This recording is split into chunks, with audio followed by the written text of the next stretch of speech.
When servicing DVM S equipment, it may become necessary to put the system into a vacuum mode. How do we do this? With the K1 button, we'll press it 11 times.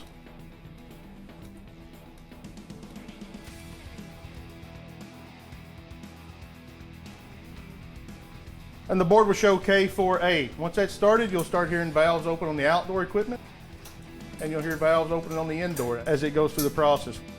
Once this is done, leave the system powered and you'll be able to evacuate the system. When you're finished with the evacuation process, you're going to put your additional refrigerant in, and once you're done with that, you'll just simply press the K3 button to exit and allow the system to go back to normal operation.